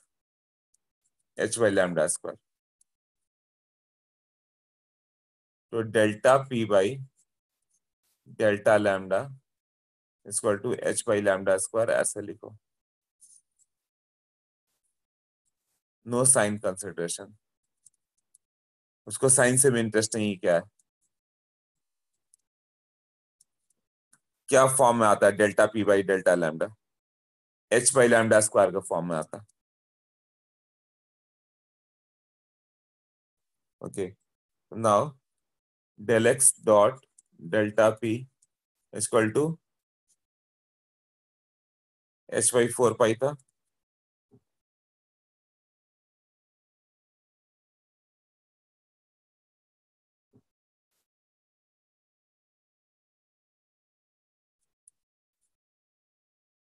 h/λ²,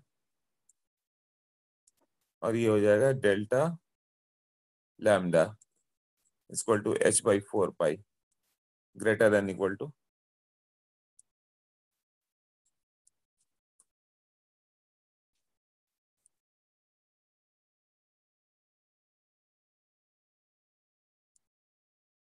यह आ जाएगा लैम्डा स्क्वायर बाई 4 पाई, यहाँ से h कैंसिल हो जाएगा, यह आ जाएगा लैम्डा स्क्वायर बाई 4 पाई। तो एक फॉर्म ये पूछता है कि delta x by delta lambda कितना होता है। तो ये प्रैक्टिस करके फॉर्मूला लर्न कर लेना। नॉर्मली नहीं आता किसी एग्जाम में, बट जेई एडवांस में कभी कोई टफ क्वेश्चन देना रहा तो ऐसा पूछ लेता हूँ, del x dot delta lambda का क्या वैल्यू होगा। तो सबने del x dot delta p पूछा रहता, अब किसी बुक में जाओगे तो ये फॉर्म नहीं दिया हुआ है। ये जिसका डिफरेंशिएशन थोड़ा सा क्लियर है उसके लिए है। तो तुम्हें बस लर्न कर लेना कि अच्छा एक फॉर्म ये भी हो सकता है, ज्यादा यूज नहीं है, बट एडवांस में कभी पूछ लिया टफ क्वेश्चन में तो ये पूछ लेगा। क्लियर हुआ अभी? तो ये एक फॉर्म आएगा। इसके अलावा डेल्टा एक्स डॉट डेल्टा ई का भी एक फॉर्म याद करना है तुम्हें। हाँ, तो बस एंड फॉर्म याद करने की जरूरत है और कुछ मतलब नहीं है ज्यादा।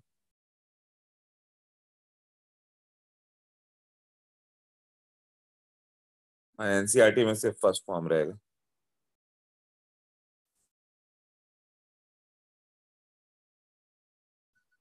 ना एक दिया हुआ नोट्स में देखो, prove that what delta x dot delta e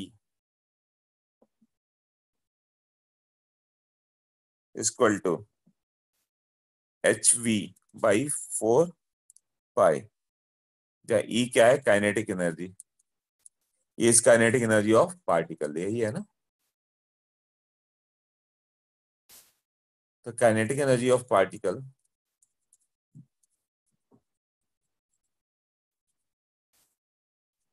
equal to half m v square,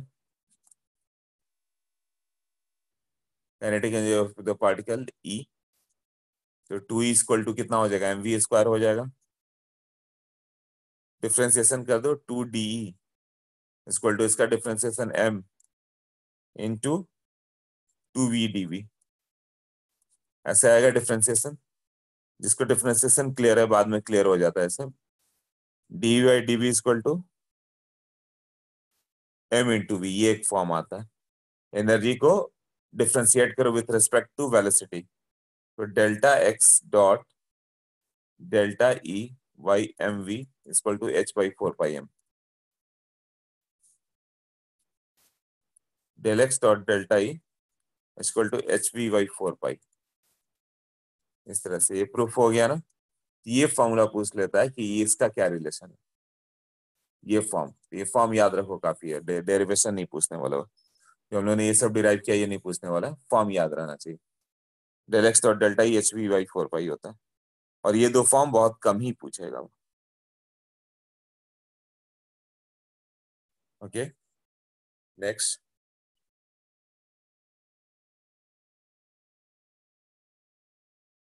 तो ये नोट्स में है, नोट्स में एक और क्वेश्चन दिया हुआ है, अनसर्टेनिटी इन पोजिशन। पूछा हुआ कि what is the uncertainty in position.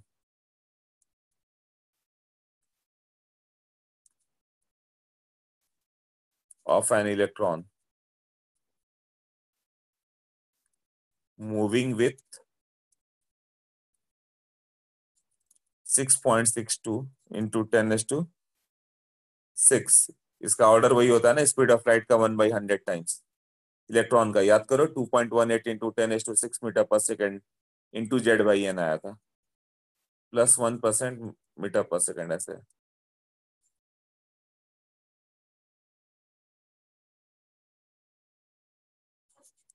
तो डेल एक्स क्या है, यही पूछा है ना।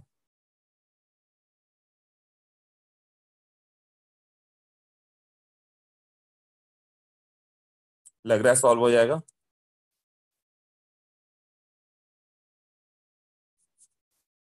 सॉल्व करो देखो।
हो गया आंसर है 16 आंसर है।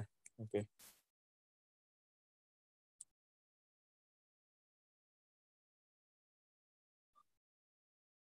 हाँ तो अभी देखो uncertainty in position of electron moving with इतना दिया होता है ना delta x.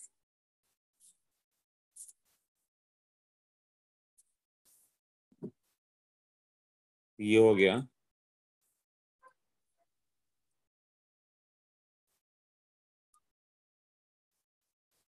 Delta x dot delta p equal to h by m b h by 4 pi. तो डेल्टा एक्स चाहिए dot m delta b. Delta x equal to h by 4 pi m delta b. इसमें value put कर दो 6.626। SI unit रखना है ना हमेशा। तो एसआई यूनिट रखने से क्या होगा डेल्टा एक्स मीटर में आएगा। 4 pi m 4 into 3.14 into mass किसका था ये अनसर्टेनिटी ऑफ इलेक्ट्रॉन। इलेक्ट्रॉन का mass SI unit kilogram. SI unit kilogram है ना।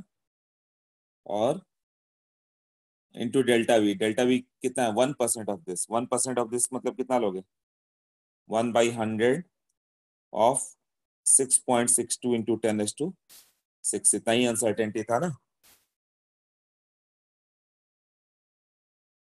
अच्छा तो तुम लोगों ने फाइनल कैलकुलेट किया ठीक है। इसको डेल एक्स इतना कुछ आएगा।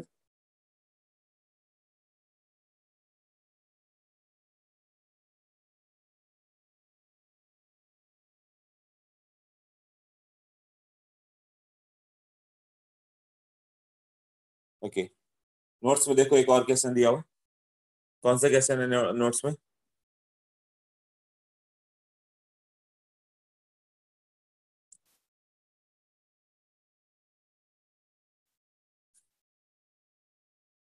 del x of an electron is equal to 3 picometer. So del v will be what?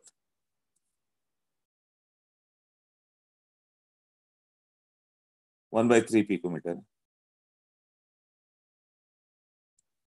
Del x is 1 by 3 picometer.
Okay, I think done, right?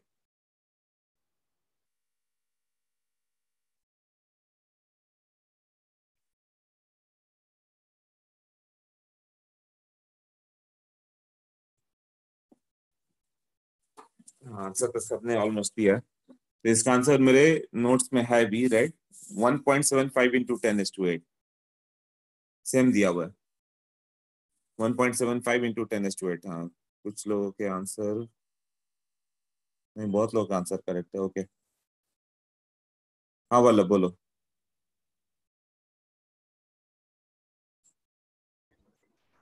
बताओ। और जो लास्ट क्वेश्चन आपने किया था हाँ हाँ, उसमें आपने डेल्टा एक्स को 6.62 इंटू 10⁶ क्यों लिया?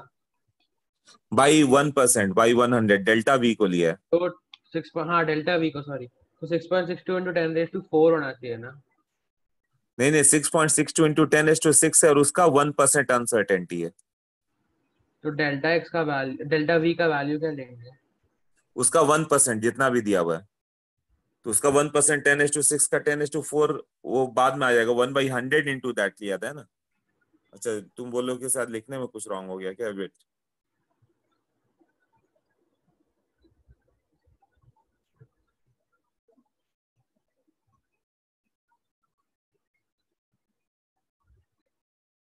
हाँ नहीं, लिखने में तो सही दिख रहा है, बोलो। अच्छा हाँ सॉरी, 1/100 लिया। हाँ, यहाँ पे दिखा है ना 1/100। अच्छा ओके ओके। अब 10⁶ क्लियर हो गया ना? Yes sir.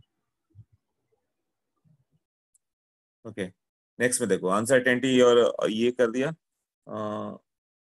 नेक्स्ट वाले का आंसर आ गया होगा।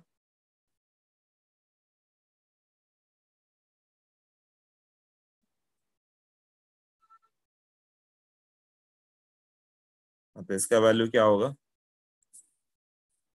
तुम्हें क्या चाहिए? Delta x dot delta p equal to h/4 pi, delta x dot m delta v h/4 pi, given किसका है? डेल्टा एक्स 1/3 पिकोमीटर, मतलब 10⁻12। Mass of electron 9.1 into 10⁻31 kilogram. Delta v चाहिए, एच का वैल्यू मालूम है 6.626 इंटू 10⁻34, 4 पाई 4 into 3.14, इससे हो जाएगा ना? ओके, नेक्स्ट, ये इंपॉर्टेंट है, de Broglie explanation.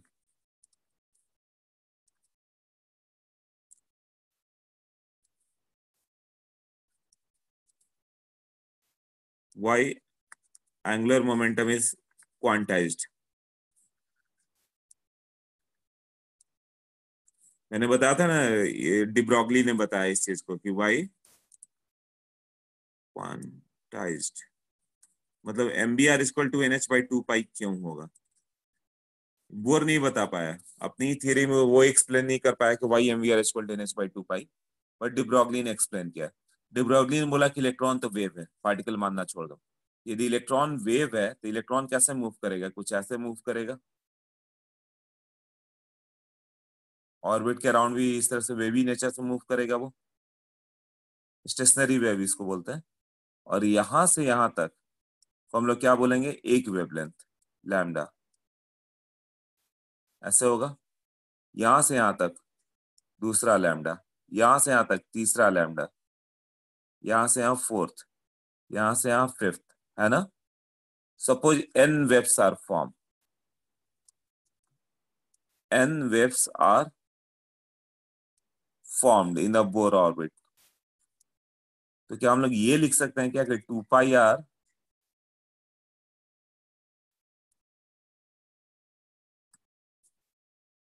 2πr equal to n lambda?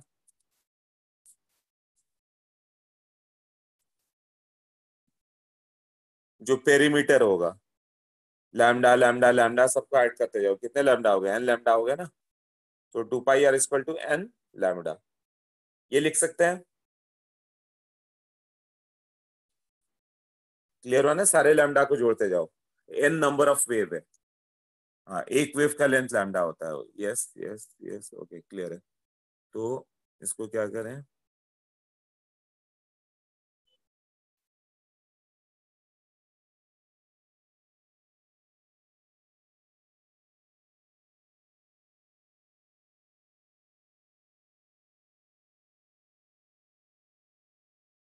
तो 2 pi equal to n lambda, एक तो उसने वो बता दिया, और लैम्डा का वैल्यू उसने पुट कर दिया h/mv। n क्या था उसका, नंबर ऑफ वेव, है ना। तो यहां से क्या होगा, mvr इक्वल टू nh/2 पाई, उसका आ गया ये value, mvr equal to nh/2 pi. यही प्रूफ किया ना उसने कि, बट n क्या था उसका, n था number of waves in a Bohr's orbit, यही है ना। और उसका n क्या था, अकॉर्डिंग टू बोर क्या था, according to Bohr n was orbit number, orbit number मतलब number of waves equal to orbit number, number of waves equal to orbit number. तो यही क्वेश्चन बार बार ऑब्जेक्टिव आता है, number of waves equal to orbit number, ये याद है तो क्वेश्चन हो जाएगा। उसमें क्या बोलता है, जैसे number of waves formed in first Bohr orbit, वो कितना होगा, ऑर्बिट नंबर 1 होगा ना। Number of waves formed in third Bohr orbit,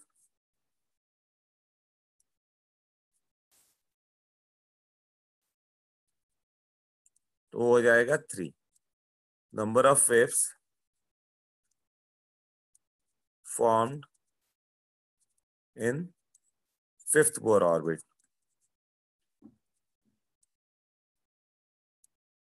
तो 5। तो ये क्वेश्चन आते रहेगा। हाँ, अब बताओ क्या क्या डाउट है सिद्धि। हाँ सिद्धि बताओ। हाँ सर, वो h/mv किधर से आया सर? वो तो अभी क्या था ना, डिब्रोगली का लैम्डा इक्वल टू h/mv, अच्छा, हाँ हाँ बराबर। डिब्रोगली का ही क्वेश्चन था ना, लैम्डा इक्वल टू h/mv, उसने पुट कर दिया। हाँ सर। हाँ बाहर का बोलो। सर लेकिन हम लोग अभी रेडियस कैसे ढूंढेंगे? मतलब रेडियस, अगर रेडियस क्यों ढूंढना है, वो तो प्रूफ कर रहा है mvr इक्वल टू nh/2 पाई। नहीं, लेकिन अगर इसको प्रैक्टिकली प्रूफ करना रहेगा तो फिर रेडियस तो हम लोग ढूंढ नहीं पाएंगे, क्योंकि जो पहले वाला फॉर्मूला यूज किया तो वो तो बोर का रॉन्ग हो गया था ना, क्योंकि हम लोग बी और आर नहीं नहीं, पता ही इसने नहीं कर। बोर के फॉर्मूला को ही प्रूफ करने की कोशिश की, बोर रॉन्ग बाद में होगा इसके बाद। अच्छा। ये बोर जब आया था तो उसको एक्सप्लेनेशन नहीं दे पाया था, तो डिब्रोगली ने अपने थियरी से एक्सप्लेन किया, बोला कि देखो इसका मतलब मेरा थियरी भी एक्सप्लेन सही है। उसने हाँ बताया कि बोर का mvr equal to nh/2 pi true है, कहाँ से आया वो नहीं बता पा रहा, बस यही प्रॉब्लम है ना। हाँ तो उसने बोला कि देखो मेरे थियरी से आ जा रहा, मतलब मेरा भी थियरी करेक्ट है, लैम्डा इक्वल टू h/mv। हाँ। ओके, तो ये आ जाएगा, ये क्लियर है सबको। ये सर नोट्स में दिया हुआ है, mvr equal to nh/2 pi, let me see, नहीं तो इसे नोट करोगे। हाँ वो वहां पे दिया है डिब्रोगली वाले में, सर्कमफ्रेंस वाले में 2 pi r equal to n lambda, ऐसे करते हुए।